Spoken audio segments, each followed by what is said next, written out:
So you have a core idea that you want to share, and you're committed to building a talk around a through line. So how do you do that? What are the tools you need?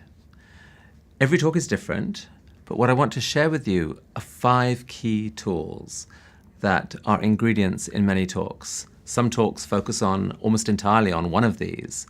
Most talks, I think, incorporate elements from several, but we're going to take them in order.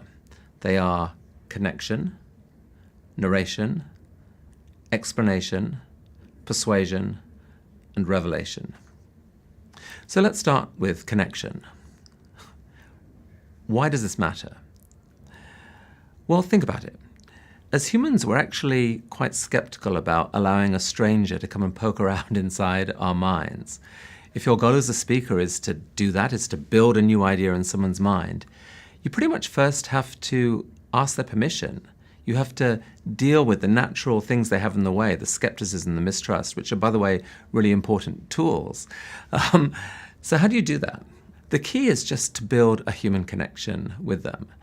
Now, that might be as simple as sharing an anecdote, just letting them know something about you, about perhaps why you got interested in this topic.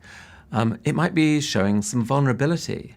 Brené Brown has a whole talk about this, and in fact she starts it by showing her own vulnerability, where she allows her work to be described as boring, and she immediately has people liking her and laughing with her.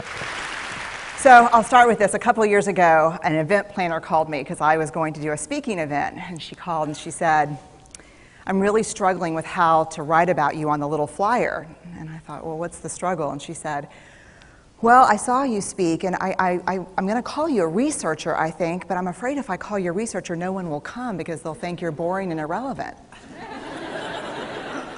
Any humor you can do, that's really great for building that connection, because humor, when people start laughing together, they literally are aligned. They start opening up. They want to go on this journey with you at that point.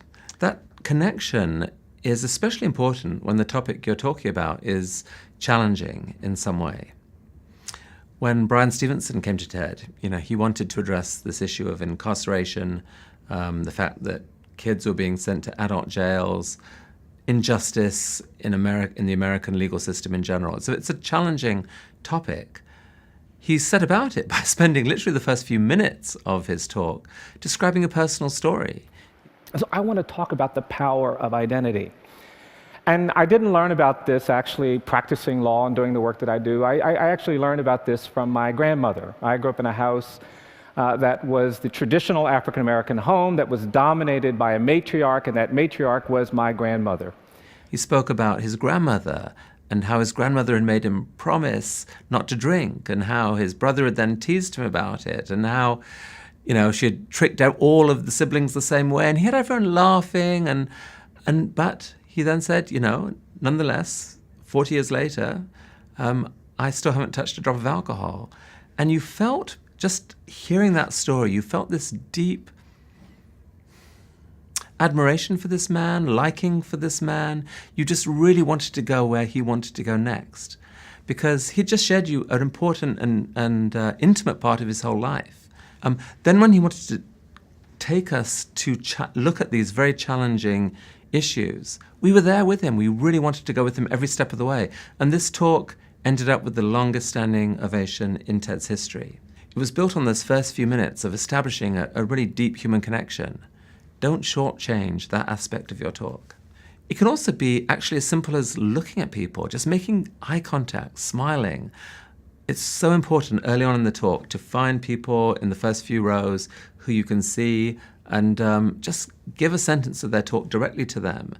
And other people can actually see that connection. It's not like, even if you're not looking at person X on this side of the audience, if you're looking at someone, that actually does something different to your eyes. People can see it. They can see you connecting, and the talk immediately feels different.